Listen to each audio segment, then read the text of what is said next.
Hello दोस्त, मैं सुधीर कुमार आप लोगों को अपना YouTube channel MSCC education channel में स्वागत है। देखिए, जो विद्यार्थी क्लास 12 में पढ़ रहे हैं उनके लिए बहुत ही आज अच्छा चैप्टर लेकर आए हैं, थ्योरी के क्लास लेकर आए हैं इंक्रीजिंग एंड डिक्रीजिंग के। इसका एक्सरसाइज भी चालू करेंगे जल्द ही। पहले थ्योरी ये वीडियो में पार्ट 1 वीडियो में पूरा थ्योरी खत्म कर देंगे इंक्रीजिंग एंड डिक्रीजिंग के। कोई भी कहीं भी दिक्कत नहीं होगा, आपको गारंटी देते हैं। देखिए, आज आप लोगों को यदि वीडियो अच्छा लगता होगा तो सब्सक्राइब कीजिएगा और वीडियो अंत तक देखें। वीडियो अंत तक देखें फिर सब्सक्राइब करें, अच्छा लगे तो सब्सक्राइब करें। देखिए, आज जो विद्यार्थी 12th में पढ़ रहे हैं उनके लिए इंक्रीजिंग एंड डिक्रीजिंग के चैप्टर लेकर आए हैं, यानी इंक्रीजिंग एंड डिक्रीजिंग फंक्शन। क्या कि इंक्रीजिंग एंड डिक्रीजिंग फंक्शन, इसका हिंदी होता है वर्धमान तथा ह्रासमान फलन। चैप्टर है 15 लेसन में देखिएगा तो चैप्टर का नाम है कि इंक्रीजिंग एंड डिक्रीजिंग फंक्शन, यानी वर्धमान तथा ह्रासमान फलन। ठीक है, देखिए इंक्रीजिंग मतलब समझिएगा कि इंक्रीज फलानमा गौवा के फलानमा आदमिया इंक्रीज करे थो, मतलब आया समझ में, मतलब वो आदमिया है जे हमारा से इंक्रीज करे थे। इंक्रीज मतलब बढ़ रहा है, ठीक, इंक्रीज मतलब बढ़ रहा है और डिक्रीज मतलब घटना। इंक्रीजिंग मतलब क्या होता है, बढ़ना। क्या होता है, बढ़ना।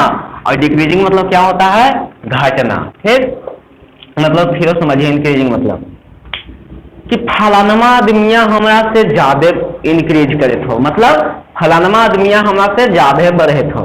ठीक, यानी इंक्रीजिंग मतलब बढ़ना और डिक्रीजिंग मतलब घटना। ठीक है, अब देखिए इंक्रीजिंग मतलब बढ़ रहा है और डिक्रीजिंग मतलब घट रहा है।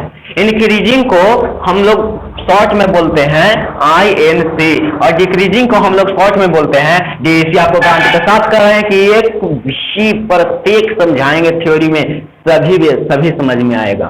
देखिए, इंक्रीज के शॉर्ट में लिखते हैं INC और डिक्रीजिंग के शॉर्ट में लिख देते हैं DEC। कोई दिक्कत नहीं होना चाहिए। देखिए, हम तब तक हैं, आराम से वीडियो देखिए, आराम से थ्योरी एक प्रत्येक बाय प्रत्येक क्वेश्चन समझाते चलेंगे, प्रत्येक बाय प्रत्येक पॉइंट समझाएंगे। देखिए, इंक्रीजिंग एंड डिक्रीजिंग। इंक्रीजिंग मतलब होता है वर्धमान और डिक्रीजिंग मतलब ह्रासमान। इंक्रीजिंग मतलब होता है बढ़ना, डिक्रीजिंग मतलब होता है घटना। ठीक, अब कहेगा कि इंक्रीजिंग फंक्शन किसे कहते हैं। इंक्रीजिंग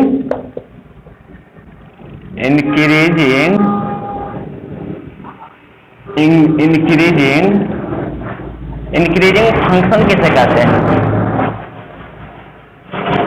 मतलब इंक्रीजिंग किस कहते हैं किसको, यानी वर्धमान कहते हैं किसको। सुनिए, आराम से सुनिएगा। इंक्रीजिंग कहते हैं, इंक्रीजिंग मतलब तो जान गए हैं कि बढ़ना और डिक्रीजिंग मतलब घटना। इंक्रीजिंग मतलब बढ़ना और डिक्रीजिंग मतलब घटना। और वही कह रहा है कि इंक्रीजिंग कहते हैं किसको, इंक्रीजिंग कहते हैं किसको, जब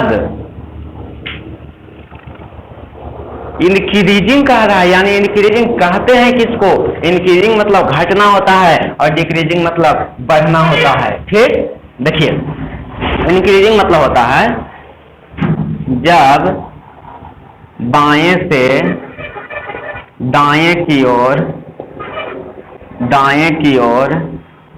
जाने पर फंक्शन में, यानी फंक्शन का ग्राफ बढ़ता है या उठता है, उसे इंक्रीजिंग कहते हैं। देखिए समझिए कि जब बाएं से दाएं की ओर जाने पर फंक्शन का ग्राफ बढ़ता है, उसे इंक्रीजिंग कहते हैं। समझ गए। देखिए, अब जब भी ग्राफ जाएगा तब बाएं से दाएं की ओर जाएगा, बाएं से दाएं की ओर जाएगा। अधिकतर मास्टर बताते हैं कोई कोई मास्टर बताते हैं कि दाएं से बाएं की ओर आएगा, ये बिल्कुल गलत है, समझ गए ना। जब भी कोई भी ग्राफ, कोई चीज में ग्राफ आएगा तो बाएं से दाएं की ओर जाएगा, ये ना कि दाएं से बाएं की ओर नहीं आएगा, बाएं से दाएं की ओर जाएगा। ठीक, देखिए वही कह रहा है। इंक्रीजिंग की परिभाषा क्या होता है, जो सुनिए, इंक्रीजिंग की परिभाषा क्या होता है कि जब ग्राफ, यानी जब ग्राफ बाएं से दाएं की ओर जाने पर, यानी देखिए जब बाएं से दाएं की ओर जाने पर फंक्शन का ग्राफ बढ़ता है या उठता है, उसे इंक्रीजिंग कहते हैं, समझ गए। देखिए मान लीजिए बाई डैश एक्स डैश, यहाँ कुछ हो तो 0। देखिए जब बाएं से दाएं की ओर जाने पर फंक्शन का ग्राफ बढ़ता है, यानी देखिए यहाँ से ऐसे हो गया, यानी बढ़ रहा है, बाएं से दाएं की ओर जाकर उठे उसे क्या चीज कहते हैं, इंक्रीजिंग कहते हैं। यानी देखिए एक और एग्जांपल लेते हैं। देखिए ये हो गया बाई, ये हो गया बाई डैश, ये हो गया एक्स, ये हो गया एक्स डैश, यहाँ कुछ ना था 0। ठीक, अब देखिए जब बाएं से दाएं की ओर जाने पर फंक्शन का ग्राफ बढ़ता है या उठता है, उसे इंक्रीजिंग कहते हैं। यानी देखिए यहाँ से ऐसे उठे, कुछ हो बे उठे, यानी उठे बाएं से दाएं की ओर जाने पर फंक्शन का ग्राफ उठता है, उसे क्या चीज कहते हैं, इंक्रीजिंग कहते हैं। हाँ, फिर समझिए डिक्रीजिंग किसे कहते हैं। पहले देखिए, उतार दीजिए, आराम से उतारिए, कोई दिक्कत नहीं।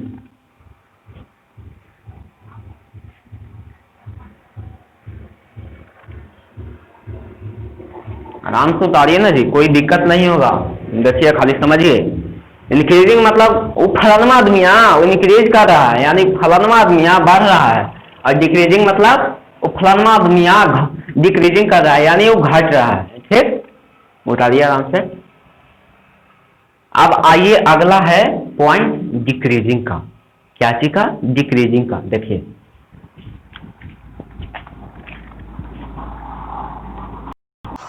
अगला पॉइंट क्या चीज हो जाएगा, डिक्रीजिंग।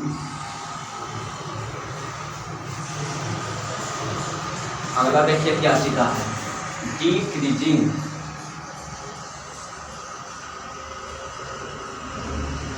डिक्रीजिंग कहते हैं किसको, सुनिए, डिक्रीजिंग कहते हैं किसको। तो देखिए जब बाएं से दाएं की ओर जाने पर फंक्शन का ग्राफ झुकता है या नीचे आता है, उसे डिक्रीजिंग कहते हैं। डिक्रीजिंग कहते हैं, यानी क्या कहते हैं, ह्रासमान कहते हैं। क्या चीज, ह्रासमान। देखिए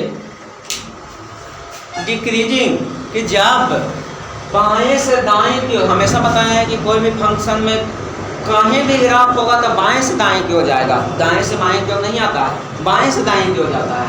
तो देखिए जब बाएं से दाएं की ओर जाने पर फंक्शन का ग्राफ झुकता है या नीचे आता है, उसे डिक्रीजिंग कहते हैं। यानी जब बाएं से दाएं की ओर जाने पर फंक्शन का ग्राफ होता है जो झुकता है या नीचे आता है, उसे क्या चीज कहते हैं, डिक्रीजिंग कहते हैं। क्या चीज कहते हैं, डिक्रीजिंग। देखिए जी, देखिए बाएं से दाएं की ओर जाने पर फंक्शन का ग्राफ झुकता है। क्या चीज होता है, झुकता है, झुक गया, झुका ना, यही हो गया कौन, ग्राफ, डिक्रीजिंग। आप देखिए, अब देखिए यहाँ एक और एग्जांपल लेते हैं कि जब बाएं से दाएं, डिक्रीजिंग की परिभाषा, जब बाएं से दाएं की ओर जाने पर फंक्शन का ग्राफ झुकता है या नीचे आता है, उसे डिक्रीजिंग कहते हैं। डिक्रीजिंग कहते हैं ना, यानी देखिए नीचे आता है, क्या कहाँ आता है, नीचे आता है, उसे क्या चीज कहते हैं, डिक्रीजिंग। क्या चीज कहते हैं, डिक्रीजिंग कहते हैं। यानी जब फंक्शन, और एक बात पुरानी बता दिए हैं कि इंक्रीजिंग मतलब होता है बढ़ना और डिक्रीजिंग मतलब होता है घटना। इंक्रीज कर रहा है यानी बढ़ रहा है, और डिक्रीजिंग मतलब होता है घटता है। ठीक, अब देखिए बता दीजिए आराम से।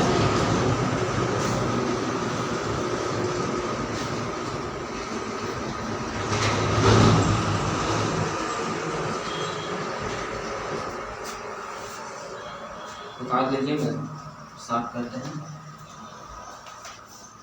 कोई भी फंक्शन आज इंक्रीजिंग डिक्रीजिंग के थ्योरी क्लास लाए हैं। अब देखिए आगे लाते हैं क्या चीज, एक्सरसाइज लाएंगे आगे। अब देखिए इंक्रीजिंग कितने प्रकार के होते हैं, देखिए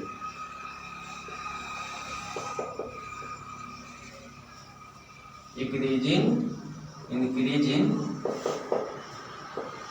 के प्रकार। देखिए इंक्रीजिंग दो प्रकार के होते हैं। देखो बाबू छोटू, देखो इंक्रीजिंग कितने प्रकार के होते हैं, दो प्रकार के होते हैं। कौन कौन? पहला हो गया सिंपल इंक्रीजिंग, और दूसरा हो जाता है, दूसरा हो जाएगा स्ट्रिक्टली इंक्रीजिंग।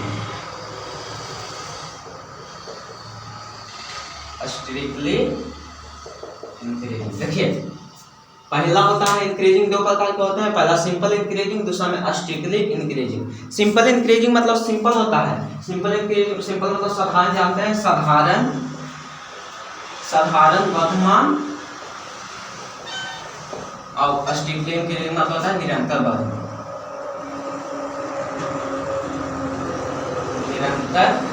वर्धमान, देखिए इंक्रीजिंग कितने प्रकार के होते हैं, दो प्रकार के। पहले ही बताते हैं कि इंक्रीजिंग मतलब होता है बढ़ना और डिक्रीजिंग मतलब होता है घटना। वही कह रहा है इंक्रीजिंग कितने प्रकार के होते हैं, दो प्रकार के। कौन कौन? Simple increasing, strictly increasing. Simple increasing मतलब होता है साधारण वर्धमान, और स्ट्रिक्टली इंक्रीजिंग मतलब होता है निरंतर वर्धमान। अब आप लोग कहिएगा कि बताइए कि सिंपल इंक्रीजिंग की परिभाषा क्या होता है और स्ट्रिक्टली इंक्रीजिंग की परिभाषा क्या होता है। बस सुनिए, ध्यान से सुनिएगा, नहीं याद होएगा तो जेनस से कहिएगा, कोई भी दिक्कत होगा तो कमेंट कीजिएगा।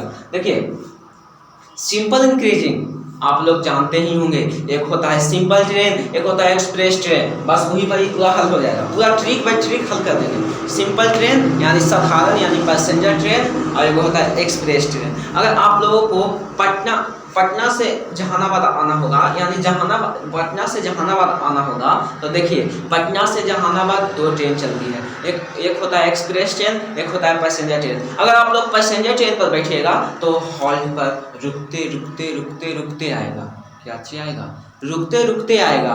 और वही एक्सप्रेस पर बैठिएगा तब डायरेक्ट पहुंचाएगा। ठीक समझिए, यही पर सिंपल इंक्रीजिंग मतलब देखिए कि जब सिंपल इंक्रीजिंग की परिभाषा सुनिए कि जब बाएं से दाएं की ओर जाने पर फंक्शन का ग्राफ, सिंपल इंक्रीजिंग को ये भी कहते हैं, खाली इंक्रीजिंग भी कह सकते हैं, समझ गए ना। सिंपल इंक्रीजिंग को इंक्रीजिंग भी कह सकते हैं, कोई दिक्कत नहीं होगा। जब फंक्शन का ग्राफ यानी जब बाएं से दाएं की ओर जाने पर फंक्शन का ग्राफ रुकते आए, यानी रुकते उठे, उसे क्या सी कहते हैं, सिंपल इंक्रीजिंग। और जो डायरेक्ट जाए उसे क्या सी कहते हैं, स्ट्रिक्टली इंक्रीजिंग। समझ गए? जो रुकते आए मतलब रुकते ऊपर जाए उसे क्या सी कहते हैं, सिंपल इंक्रीजिंग। और जो डायरेक्ट ऊपर जाए उसे क्या सी कहते हैं, स्ट्रिक्टली इंक्रीजिंग। उतारिए, देखिए दोनों के परिभाषा अच्छी रहते हैं, एग्जाम्पल समझ में आ जाएगा। उतारिए पहले,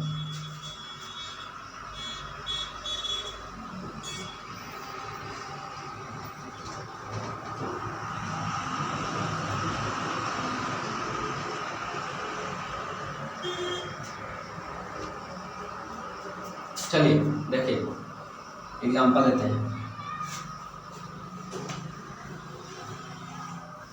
हम समझ में आएगा, गारंटी के साथ कर रहे हैं कि समझ में आएगा। देखिए पहला है, यानी देखिए पहला एग्जाम्पल क्या चीज है,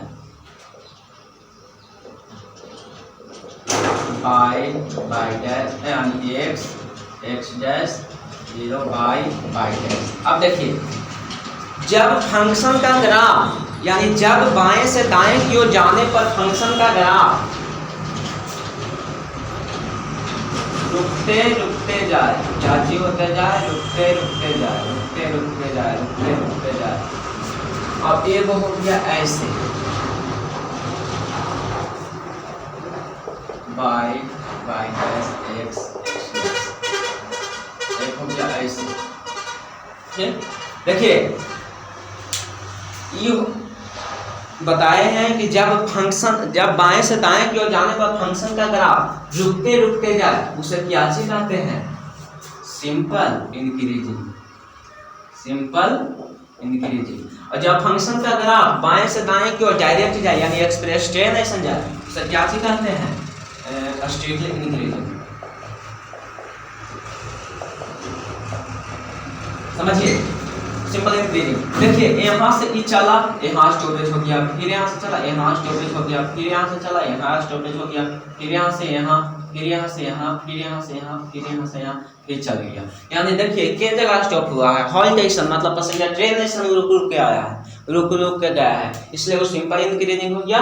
और ये देखिए स्ट्रिक्टली इंक्रीजिंग हो गया, यहाँ से डायरेक्ट चल गया, कन्हू स्टॉपेज जगह नहीं है, यानी ये हो जाएगा स्ट्रिक्टली इंक्रीजिंग। अब देखिए आप लोगों को क्या बताते हैं, सिंपल इंक्रीजिंग, स्ट्रिक्टली इंक्रीजिंग हो गया। अब देखिए डिक्रीजिंग पर चलते हैं, ठीक, आइए डिक्रीजिंग पर। डिक्रीजिंग के बताए दिए हैं कि जब फंक्शन का ग्राफ बाएं से दाएं की ओर जाने पर नीचे आता है,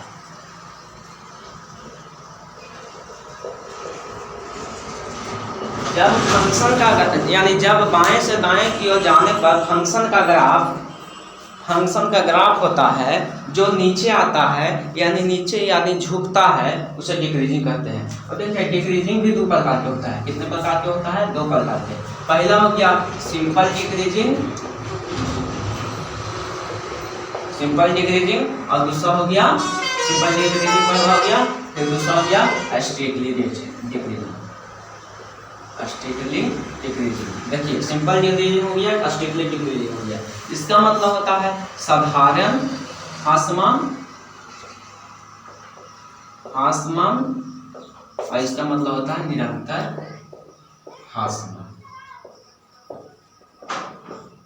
हो गया निरंतर ह्रासमान, साधारण ह्रासमान, निरंतर ह्रासमान। अब देखिए वही बस यही में होगा, जैसे में पैसेंजर ट्रेन रुक के आती थी, ऊपर जाती थी रुक के, और इसमें नीचे आएगा, और इसमें डायरेक्ट जाती थी ऊपर, इसमें डायरेक्ट आएगा नीचे। समझ गए ना? यही है सिंपल डिक्रीजिंग, इंक्रीजिंग, डिक्रीजिंग, सब हलवा हो जाएगा। देखिए सिंपल डिक्रीजिंग मतलब होता है साधारण ह्रासमान, और स्ट्रिक्टली डिक्रीजिंग मतलब होता है निरंतर ह्रासमान। सिंपल डिक्रीजिंग मतलब सीधे समझिए कि जब बाएं से दाएं की ओर जाने पर फंक्शन का ग्राफ रुक कर नीचे आता है, उसे सिंपल डिक्रीजिंग कहते हैं। और स्ट्रिक्टली डिक्रीजिंग की परिभाषा सुनिए, जब बाएं से दाएं की ओर जाने पर फंक्शन का ग्राफ डायरेक्ट नीचे चल जाता है, यानी डायरेक्ट नीचे आता है, उसे स्ट्रिक्टली डिक्रीजिंग कहते हैं। उतारिए, फिर अथी देते हैं, चित्र बताएंगे, सब समझ में आएगा। उतारिए।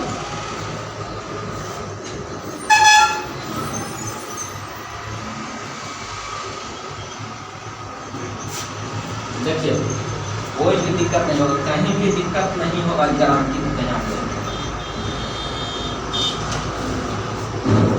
देखिए पहला चित्र देखिए,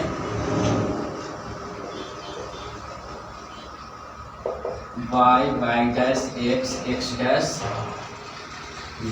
यहाँ है कि जब भी बाएं से दाएं की ओर जाने पर जब फंक्शन का ग्राफ नीचे आता है, यानी धीरे धीरे नीचे आता है, उसे सिंपल डिक्रीजिंग कहते हैं।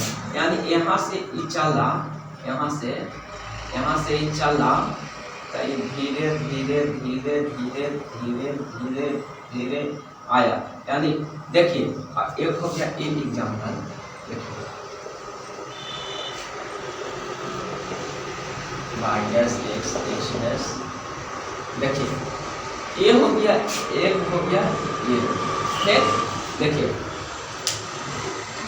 ये हो गया जब फंक्शन का ग्राफ, यानी जब बाएं से दाएं की ओर जाने पर फंक्शन का ग्राफ धीरे धीरे नीचे आता है, उसे सिंपल डिक्रीजिंग कहते हैं। क्या चीज कहते हैं? सिंपल डिक्रीजिंग कहते हैं। और जब फंक्शन का ग्राफ यानी बाएं से दाएं की ओर जाने पर फंक्शन का ग्राफ डायरेक्ट ऊपर से नीचे आ जाता है, उसे क्या चीज कहते हैं? Strictly decreasing. स्ट्रिक्टली डिक्रीजिंग हो गया। अब देखिए ये कैसे हो गया, यहाँ से चला था, यहाँ स्टॉपेज एक जगह हो गया, फिर यहाँ चला था ये स्टॉपेज, फिर ये स्टॉपेज, फिर ये स्टॉपेज, फिर ये स्टॉपेज, यानी ये क्या चीज कह रहा है कि एक पैसेंजर ट्रेन ऐसा नीचे आ रहा है, इसलिए सिंपल डिक्रीजिंग हो गया।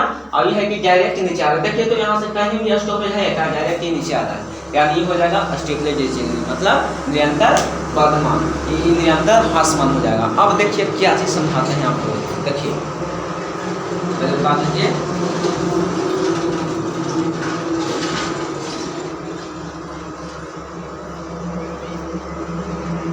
उतारिए पहले, देखिए फिर बताते हैं क्या चीज है।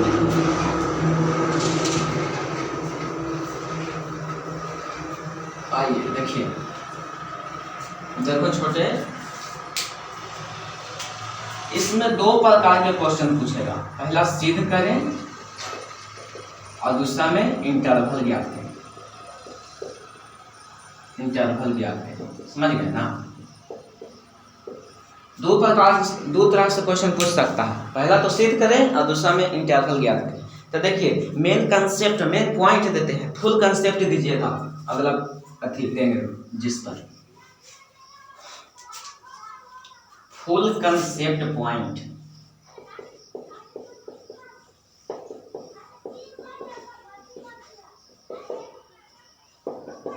Full concept point, full concept दीजिए इस पर, समझ गए ना, यानी इस पर आपको फुल कंसेप्ट देना है। पहला इंक्रीजिंग, यानी कौन होगा, कौन होगा, देखिए पहला है इंक्रीजिंग, क्या चीज है, इंक्रीजिंग फंक्शन, यानी इंक्रीजिंग फंक्शन होने के लिए एक कोई शर्त रहता है, एक कोई शर्त रहता है, तो देखिए क्या चीज रहता है, जो डीसी आएगा उसका मान, जो डीसी आता है यानी एफ डैश एक्स के मान 0 से 12 और बराबर होना चाहिए। 12 और बराबर डीसी जो निकालेंगे उसका मान 0 से 12 और बराबर रहेगा तो उसे इंक्रीजिंग फंक्शन कहेंगे, यानी ह्रासमान फलन कहेंगे। अब देखिए वर्धमान फलन कहते हैं। फिर स्ट्रिक्टली इंक्रीजिंग, यानी आईएनसी से बतावे किए हैं फंक्शन, यानी देखिए स्ट्रिक्टली इंक्रीजिंग फंक्शन होने के लिए भी एक सूत्र क्या चीज है कि एफ डैश यानी डीसी का मान 0 से 12 होना चाहिए। क्या चीज होना चाहिए, 12। अब देखिए तीसरा क्या चीज, 0 से 12 होना चाहिए केवल।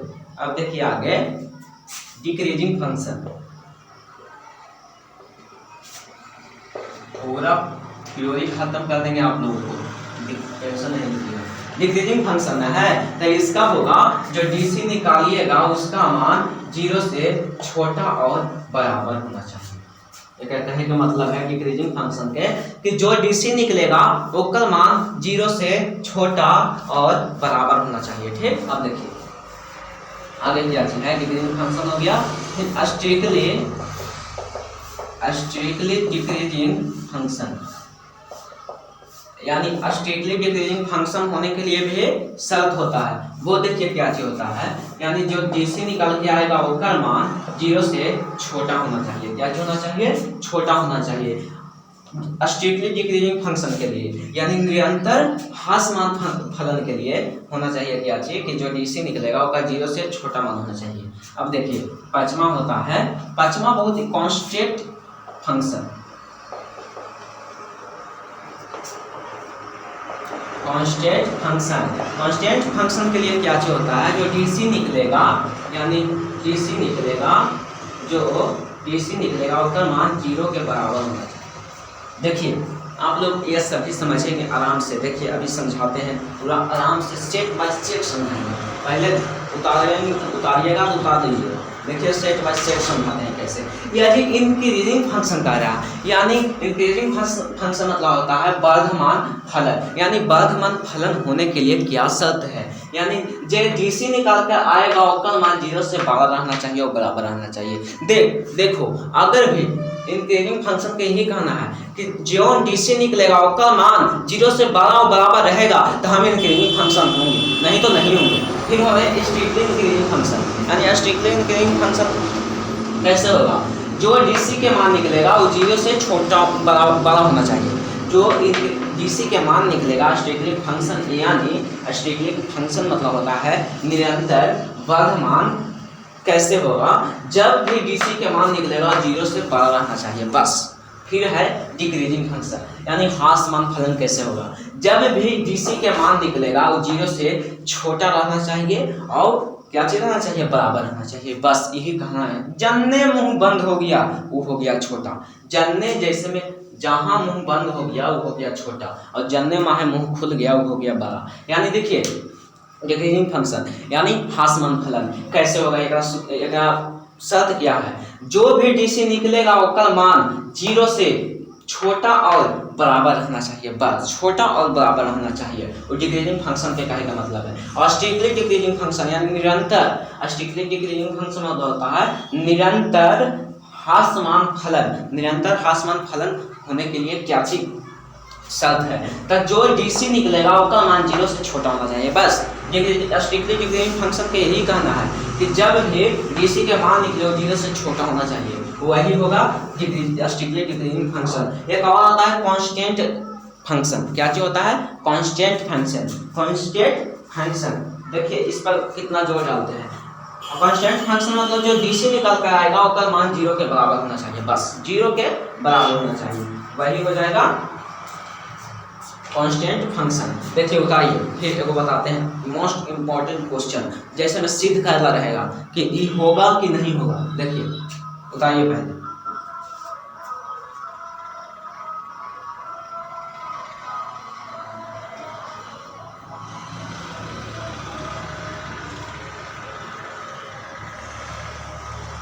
उतारिए,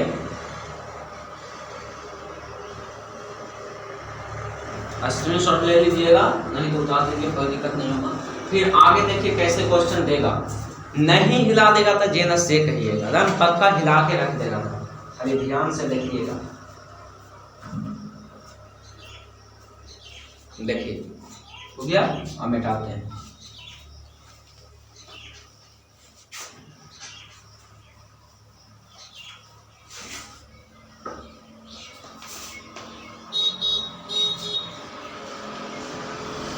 देखिए क्वेश्चन कैसे देगा, देखिए वो क्वेश्चन समझाते हैं कि यदि f(x) बराबर 5x प्लस 10 है तो सिद्ध करें कि यह निरंतर वर्धमान है। देखिए कैसे सिद्ध होता है कि सिद्ध करें कि यदि f(x) बराबर 5x प्लस 10 है तो सिद्ध करें कि निरंतर वर्धमान है। ये क्वेश्चन आपके सामने है। निरंतर वर्धमान आप लोगों को पहले ही पता है, निरंतर वर्धमान कह रहा है यानी स्ट्रिक्टली इंक्रीजिंग कह रहा है। और स्ट्रिक्टली इंक्रीजिंग के बताए थे कि जो डीसी निकलेगा ओकर मान 0 से बड़ा होना चाहिए। 0 से क्या होना चाहिए? बड़ा होना चाहिए। जो डीसी निकलेगा ओकर मान 0 से बड़ा रहेगा तो क्या चीज होगा? निरंतर वर्धमान होगा। अगर भी जो डीसी निकल कर आएगा ओकर मान 0 से छोटा रहेगा तो क्या चीज हो जाएगा? निरंतर ह्रासमान हो जाएगा। ये क्या चीज हो जाएगा? निरंतर ह्रासमान हो जाएगा। क्या चीज हो जाएगा? निरंतर ह्रासमान। फिर देखिए कह रहा है कि यदि f(x) बराबर 5x प्लस 10 है तो सिद्ध करें कि यह निरंतर वर्धमान है। सिद्ध करते हैं कि यह निरंतर वर्धमान है कि नहीं है। देखिए तो f(x) बराबर 5x प्लस 10, 5x प्लस 10 है ना, इसका डीसी निकालते हैं। क्या निकालते हैं? डीसी। तो f(x) बराबर 5 के डीसी होता है, 5 के डीसी होता है 1, क्या जो होता है 1, और 10 के डीसी होता है 0, यानी 5 के डीसी कितना हो जाएगा? 1 और 10 के डिस्ट्रिक्ट का है, कांस्टेंट है, कांस्टेंट के बताए हैं कि 0 होगा। तो देखिए f डैश x बराबर 5 में x गुना करेंगे 5 प्लस 0, 5 और प्लस 0 जोड़ेंगे तो कितना हो जाएगा 5। अब देखिए यदि ओकर कहे के मतलब था कि यदि f डैश x के मान 0 से बड़ा हो जाएगा, f डैश x के मान 0 से बड़ा हो जाएगा तो क्या चीज हो जाएगा, निरंतर वर्धमान हो जाएगा। और देखिए f यानी gc के मान 5 0 से बड़ा है, इसलिए निरंतर वर्धमान है। क्या चीज है, निरंतर वर्धमान है। देखिए अगला वीडियो में आप लोगों को एक्सरसाइज कैसे सीखा किताब से 15.2 चालू करेंगे, 15.1 चालू करेंगे जिसमें आराम से बताएंगे।